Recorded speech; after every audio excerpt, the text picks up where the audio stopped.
دے دیں گے، 1 روپے کے 3-4 مل جاتے ہیں، تو آپ آسانی سے یوز کر سکتے ہیں۔ تو یہ کیسے یوز کرتے ہیں، یہ آلریڈی میں نے اپنی ایک ویڈیو بنائی ہوئی ہے کہ بریڈنگ فارمولا کیسے بناتے ہیں، اس کے اندر ہے، تو یہ میرے چینل پہ اویلیبل ہے۔ تو وٹامن ڈی اور ای کیسے مکس کریں گے، تو یہ ادھر ہے، وہ آپ دیکھ سکتے ہیں۔ اس کے علاوہ جو مسئلہ ہے وہ یہ ہے کہ اگر آپ نے چھوٹی عمر کے پرندے رکھے ہوئے ہیں اور چھوٹی عمر کے پرندے تھے اور ان کو بریڈنگ کے لیے آپ نے علیحدہ کر دیا ہے، انہوں نے بریڈنگ شروع کر دی ہے، تو ان میں بھی یہ پرابلم آتا ہے، کیونکہ ان کا ریپروڈکٹیو ٹریک اس قابل نہیں ہوتا، اس لیول پہ نہیں پہنچا ہوتا کہ ان سے ہم بریڈ لے سکیں، جس کی وجہ سے جو ہے ایگ بائنڈنگ کا پرابلم آئے گا۔ تو بہتر یہی ہے کہ جب پراپر ایج ہو جائے پرندے کی، تو اس وقت آپ اس کی بریڈنگ کروائیں۔ آخری جو مسئلہ ہے اس میں یہ ہے کہ اگر آپ نے پرندے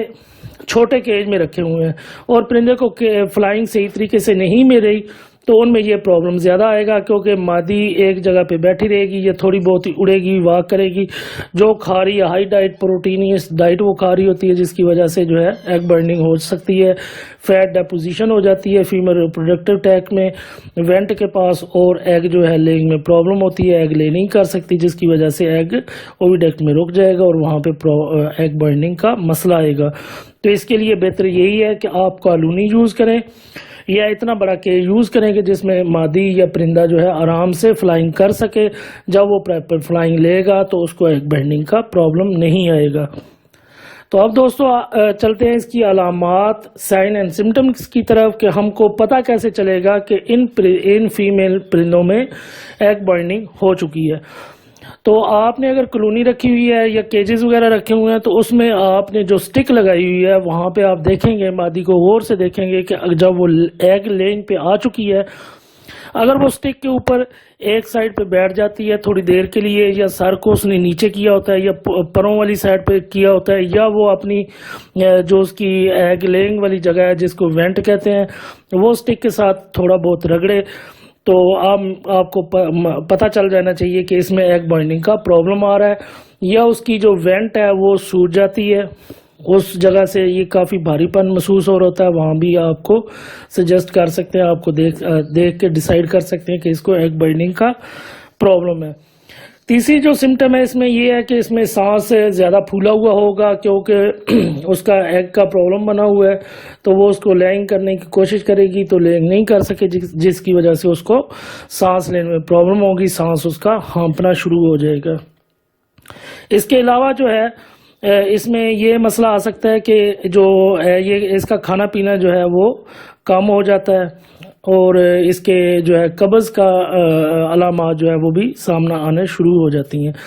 تو یہ جو ہے دوستو، یہ اس کی علامات ہیں، جب یہ علامات دیکھیں تو آپ کو پتہ چل جائے گا کہ ہمارے پرندے میں ایگ بائنڈنگ کا پرابلم ہے۔ تو اب اس کا علاج کیا ہے؟ علاج یہ ہے کہ سب سے پہلے آپ ایسا پرندہ جس میں ایگ بائنڈنگ کا پرابلم آ گیا ہے، اس کو آپ بڑا کیج پرووائڈ کریں یا کلونی میں شفٹ کر دیں، جہاں پہ اس کو پراپر اچھی طریقے سے فلائنگ مل سکے۔ جتنی وہ فلائنگ زیادہ کرے گی اتنا زیادہ وہ جلدی سیٹ ہو جائے گی اور ایگ بائنڈنگ کا پرابلم ختم ہو جائے گا۔ اگر وہ انیشیل سٹیج پہ ہے تو وہ فلائنگ سے ٹھیک ہو جائے گی۔ اگر اس میں ایگ بائنڈنگ ہو چکی ہے اور اس کا ایگ جو ہے لینگ نہیں کر رہا، تو اس پرندوں کو جینٹلی آپ پکڑیں، اس کی وینٹ کے اوپر جو کوئی آئلی مٹیریل ہے وہ لگائیں، لگا کے آرام سے اس کا جو ہے ایگ کو پلپیٹ کرتے ہوئے وینٹ کی طرف سے نکال دیں۔ اگر آپ خود نہیں نکال سکتے تو قریبی کسی دوست سے رابطہ کریں جو پرندوں کا شوقین ہو، اس کے پاس لے جائیں تو وہ آپ کو نکال کے دے دے گا۔ اس طرح آپ کا پرندہ بچ سکتا ہے۔ اگر آپ اس کو رکھیں گے اور اس کو ایگ نہیں نکالیں گے تو ایگ وہیں پہ اندر ٹوٹ کے یا اس کا جو ہے ڈیڈ ہو جائے گا، اور وہاں پہ اس کی پائزننگ بن کے فیمیل کی ڈیتھ ہو سکتی ہے۔ اس کے علاوہ جو ہے آپ خوراک میں جن کو یہ پرابلم آ رہی ہے، خوراک میں آپ وٹامن D3 اور vitamin A and D3 mix کریں اور وٹامن ای مکس کریں۔ اس کے علاوہ کیلشیم جو ہے وہ آپ اس کو پرووائڈ کریں، اور ایسے پرندے جن میں یہ ایگ بائنڈنگ کا پرابلم آ گیا ان سے بریڈ نہ لیں، تو ان کا بہتر یہی ہے کہ آپ ان کو کلونی میں شفٹ کر دیں، یا فیمیل کو بالکل علیحدہ جس میں فیمیل رکھی ہوئی ہیں آپ نے ادھر وہ شفٹ کر دیں۔ جب گرمیوں کا موسم ہو اس وقت بھی آپ ان کو علیحدہ سے شفٹ کریں تاکہ ان کو پراپر فلائنگ مل سکے اور ایگ بائنڈنگ کا پرابلم نہ آئے.